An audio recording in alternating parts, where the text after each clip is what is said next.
ಎಲ್ರಿಗೂ ನಮಸ್ಕಾರ. ಇವತ್ತು ಸಾಫ್ಟ್ವೇರ್ ಡೆವಲಪ್ಮೆಂಟ್ ಲೈಫ್ ಸೈಕಲ್ ಅಂದರೆ ಇದು ಜಾಸ್ತಿ ಡೆವಲಪರ್ಸ್ಗೆ ರಿಲೇಟೆಡು. ಬಟ್ ಟೆಸ್ಟರ್ ಆಗಿ ಇದು ಹೇಗೆ ವರ್ಕ್ ಆಗುತ್ತೆ, ಒಂದು ಪ್ರಾಜೆಕ್ಟನ್ನು ಯಾವ್ದಾದ್ರು ಕಂಪ್ನಿ ವಿನ್ ಆಗಿದೆ ಅಂದರೆ ಅವರು ಕಡಿಮೆ ಪ್ರೈಸ್ಗೆ ಬಿಡ್ ಮಾಡಿರಬೇಕು ಮತ್ತು ಅವ್ರಿಗೆ ಆ, ಒಳ್ಳೆ ರೆಪ್ಯುಟೇಷನ್ ಇರೋ ಕಂಪ್ನಿಯಾಗಿ ಇರಬೇಕು. ಸೊ ಆ ಪ್ರಾಜೆಕ್ಟು ಇವಾಗ ನೀವು ವರ್ಕ್ ಮಾಡ್ತಿರೋ ಕಂಪ್ನಿಗೆ ಬಂದಿದೆ ಅಂತ ಅಂದ್ಕೊಳ್ಳೋಣ. ಆವಾಗ ಡೆವಲಪರ್ಸ್ ಏನೇನು ಮಾಡ್ತಾರೆ, ಸಾಫ್ಟ್ವೇರ್ನ ಹೇಗೆ ಡೆವಲಪ್ ಮಾಡ್ತಾರೆ ಸ್ಟೆಪ್ ಬೈ ಸ್ಟೆಪ್ ಅಂತ ಈ ವಿಡಿಯೋದಲ್ಲಿ ತಿಳ್ಕೊಳ್ಳೋಣ.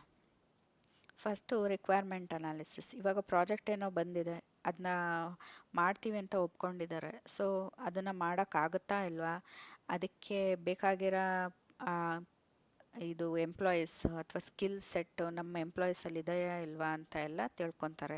ಇಲ್ಲಾಂದರೆ ಆಚೆ ಕಡೆಯಿಂದ ಹೈಯರ್ ಮಾಡ್ಕೊತಾರೆ. ಮತ್ತು ಅದನ್ನು ರಿಕ್ವೈರ್ಮೆಂಟ್ ಅನಾಲಿಸಿಸ್ ಅಂತ ಕರೀತಾರೆ. ನೆಕ್ಸ್ಟು ಪ್ಲ್ಯಾನಿಂಗ್ ಅಂದರೆ ಪ್ರಾಜೆಕ್ಟ್ನ ಕಂಪ್ಲೀಟ್ ಮಾಡೋದಕ್ಕೆ ಎಷ್ಟು ಜನ ರಿಸೋರ್ಸ್ ಬೇಕಾಗ್ತಾರೆ, ಯಾವ್ಯಾವ ಸ್ಕಿಲ್ಸ್ ಬೇಕಾಗ್ತಾರೆ, ಮತ್ತು ಅದಕ್ಕೆ ಒಂದು ಬಜೆಟ್ನ ಅಸೈನ್ ಮಾಡ್ತಾರೆ. ಆ ಬಜೆಟ್ ಒಳಗಡೆ ಕಂಪ್ಲೀಟ್ ಮಾಡಬೇಕು, ಈ ಟೈಮ್ ಒಳಗಡೆ ಕಂಪ್ಲೀಟ್ ಮಾಡಬೇಕು ಅಂತ ಎಲ್ಲ ಒಂದು ಅಪ್ರಾಕ್ಸಿಮೇಟಾಗಿ ಟೈಮ್ಲೈನ್ ಹಾಕ್ಕೊತಾರೆ. ಆಮೇಲಿಂದ ಇವರು ಪ್ಲ್ಯಾನ್ ಪ್ರಕಾರನೇ ಎಲ್ಲ ವರ್ಕ್ ಆಗಬೇಕಂತೇನಿಲ್ಲ. ಒಂದೊಂದು ಸಲ ಬೇಕಾಗಿರೋ ರಿಸೋರ್ಸ್ ಸಿಗೋದಿಲ್ಲ, ಅಥವಾ ಟೈಮ್ ಎಷ್ಟು ಹೇಳಿರ್ತಾರೆ ಅದಕ್ಕಿಂತ ಜಾಸ್ತಿ ಹೋಗ್ಬಿಡುತ್ತೆ. ಅದನ್ನೆಲ್ಲ ರಿಸ್ಕ್ ಅಂತ ಕನ್ಸಿಡರ್ ಮಾಡ್ತಾರೆ.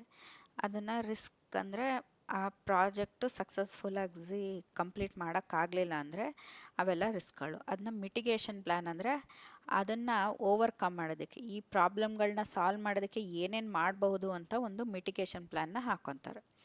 ನೆಕ್ಸ್ಟು ಸಿಸ್ಟಮ್ ಡಿಸೈನ್ ಅಂದರೆ ಹೈ ಲೆವೆಲಲ್ಲಿ ಅದರ ಆರ್ಕಿಟೆಕ್ಚರು ಮತ್ತು ಯಾವ್ಯಾವ ಕಾಂಪೊನೆಂಟ್ ಡೆವಲಪ್ ಮಾಡ್ತಾರೆ ಅದನ್ನೆಲ್ಲ ಅವರು high level design document, low level design document ಅದನ್ನೆಲ್ಲ ಪ್ಲ್ಯಾನ್ ಮಾಡಿ ಡಿಸೈನ್ ಮಾಡಿ ಇಡ್ಕೊತಾರೆ. ಅದನ್ನು ಡೆವಲಪರ್ಸ್ ನೆಕ್ಸ್ಟು ಟೆಸ್ಟರ್ಸ್ ಎಲ್ಲ ನೆಕ್ಸ್ಟ್ ಫೇಸಲ್ಲಿ ಯೂಸ್ ಮಾಡ್ಕೊತಾರೆ.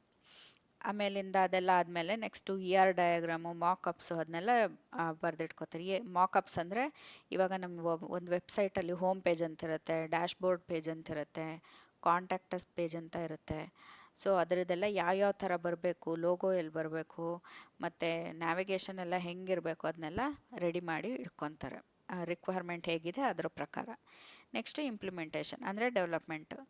ಈ ಡಾಕ್ಯುಮೆಂಟ್ ಮುಂಚೆ ಇಲ್ಲಿ ಪ್ರಿಪೇರ್ ಮಾಡಿರ್ತಾರಲ್ಲ ಮಾಕಪ್ಸು ಮತ್ತು ಡಿಸೈನ್ ಡಾಕ್ಯುಮೆಂಟು, ಅದ್ರ ಪ್ರಕಾರ ಡೆವಲಪರ್ಸು ಸ್ಪ್ರಿಂಟ್ ವೈಸ್ ಅಂದರೆ ಎಲ್ಲದೂ ಒಂದೇ ಸಲಿಗೆ ಡೆವಲಪ್ ಮಾಡೋಕ್ಕಾಗಲ್ಲ. ಸ್ಪ್ರಿಂಟ್ ವೈಸ್ ಅಂದರೆ 15 ದಿನಕ್ಕೆ ಒಂದು ಸ್ಪ್ರಿಂಟ್ ಅಂತ. ಆ 15 ದಿನ ಪೀರಿಯಡಲ್ಲಿ ಎಷ್ಟಾಗುತ್ತೆ ಅಷ್ಟನ್ನು ಅವರು ಡೆವಲಪ್ ಮಾಡ್ಕೊಂಡು ಹೋಗ್ತಾರೆ. ಆ ಡೆವಲಪ್ ಮಾಡಿರೋದು ನೆಕ್ಸ್ಟು ಟೆಸ್ಟಿಂಗಿಗೆ ಬರುತ್ತೆ. ಟೆಸ್ಟಿಂಗಲ್ಲಿ ಈ ಡೆವಲಪ್ ಮಾಡಿರೋ ಅಷ್ಟು ಪ್ರಾಡಕ್ಟು ರಿಕ್ವೈರ್ಮೆಂಟ್ ಪ್ರಕಾರ ಇದೆಯಾ, ನಮ್ಮ ಡಿಸೈನ್ ಡಾಕ್ಯುಮೆಂಟ್ ಪ್ರಕಾರ ಇದೆಯಾ ಅಂತ ಕಂಡುಹಿಡಿಯೋದೇ ಟೆಸ್ಟರ್ಸ್ದು ಕೆಲಸ. ಆವಾಗ ಅವ್ರಿಗೆ ಗೊತ್ತಾಗುತ್ತೆ ಯಾವುದು ವರ್ಕ್ ಆಗ್ತಿದೆ, ಏನು ವರ್ಕ್ ಆಗ್ತಿಲ್ಲ ಅಂತ ಎಲ್ಲ ಈ ಟೆಸ್ಟಿಂಗ್ ಫೇಸಲ್ಲಿ ಕಂಡುಹಿಡಿತಾರೆ ಟೆಸ್ಟರ್ಸು. ಆಮೇಲಿಂದ ಯಾವುದ್ಯಾವ್ದು ವರ್ಕ್ ಆಗ್ತಿಲ್ಲ ಅದಕ್ಕೆಲ್ಲ ಡಿಫೆಕ್ಟ್ಗಳನ್ನ ರೈಸ್ ಮಾಡ್ತಾರೆ. ಆ ಡಿಫೆಕ್ಟ್ ರೈಸ್ ಮಾಡಿದ್ನ ಡೆವಲಪರ್ಸ್ ಫಿಕ್ಸ್ ಮಾಡ್ತಾರೆ. ಆಮೇಲೆ ಮತ್ತೆ ಟೆಸ್ಟರ್ಸು ಟೆಸ್ಟ್ ಮಾಡಿ ನೆಕ್ಸ್ಟು ಡಿಪ್ಲಾಯ್ಮೆಂಟ್ ಅಂದರೆ ಇವರು ಡೆವಲಪ್ ಮಾಡಿದ್ರು, ಇವರು ಟೆಸ್ಟ್ ಮಾಡಿದ್ರು, ಈಗ ನೆಕ್ಸ್ಟು ಡಿಪ್ಲಾಯ್ಮೆಂಟ್ ಅಂದರೆ ಅದನ್ನ ಪ್ರೊಡಕ್ಷನ್ನಿಗೆ ಹಾಕೋ ಫೇಸು. ಆವಾಗ ಪ್ರೊಡಕ್ಷನ್ಗೆ ಡಿಪ್ಲಾಯ್ ಮಾಡ್ತಾರೆ. After doing user acceptance testing ಅಂತ ಮಾಡಿಬಿಟ್ಟು ಅದನ್ನ ಎಲ್ಲ ವರ್ಕ್ ಆಗ್ತಿದೆ ಅಂತ ಅನ್ಸಿದ್ಮೇಲೆ ಅದನ್ನ ಪ್ರೊಡಕ್ಷನಿಗೆ ಹಾಕ್ತಾರೆ. ಆಮೇಲಿಂದ ನೆಕ್ಸ್ಟು ಮೇಂಟೆನೆನ್ಸ್. ಇವಾಗ ರಿಕ್ವೈರ್ಮೆಂಟ್ ಪ್ರಕಾರ ಎಲ್ಲ ಡೆವಲಪ್ ಆಗಿದೆ, ಟೆಸ್ಟ್ ಆಗಿದೆ, ಅದನ್ನ ಡಿಪ್ಲಾಯ್ ಮಾಡು ಆಯಿತು. ಇವಾಗ ಸ್ಪ್ರಿಂಟ್ ಒಂದು ವರ್ಷ ಅಥವಾ 2 ವರ್ಷ ಆಗಿ ಆ ಪ್ರಾಡಕ್ಟ್ನ ಕಂಪ್ಲೀಟಾಗಿ ಡೆವಲಪ್ ಮಾಡಿ ಮುಗೀತು.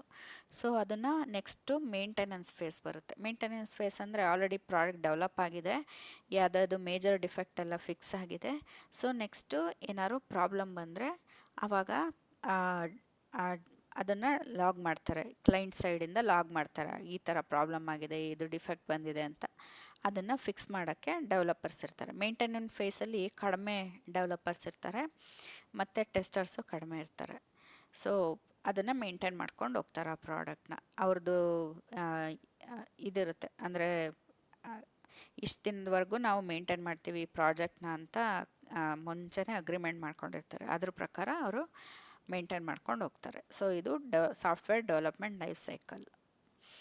ಇದರಲ್ಲಿ ಇಂಪಾರ್ಟೆಂಟಾಗಿ ಏನೇನು ಬರುತ್ತೆ ಅಂದರೆ ಏನೇನು ಅಲ್ಲಿ ಬರುತ್ತೆ ಅಂದರೆ ರಿಕ್ವೈರ್ಮೆಂಟ್ ಅನಾಲಿಸಿಸ್, ಆಮೇಲೆ ಪ್ಲ್ಯಾನಿಂಗ್, ಆಮೇಲೆ system design, implementation, testing, deployment, maintenance. ನೀವು ಎಕ್ಸಾಕ್ಟಾಗಿ ಈ ಹೆಸರೇ ಜ್ಞಾಪಕ ಇಟ್ಕೊಂಡಿರ್ಬೇಕಂತೇನಿಲ್ಲ. ನೀವು ಹೇಗೆ ಫ್ಲೋ ಹೇಗಿದೆ ಅಂತ ಎಕ್ಸ್ಪ್ಲೇನ್ ಮಾಡಿದ್ರು ಸಾಕು ಇಂಟರ್ವ್ಯೂನಲ್ಲಿ.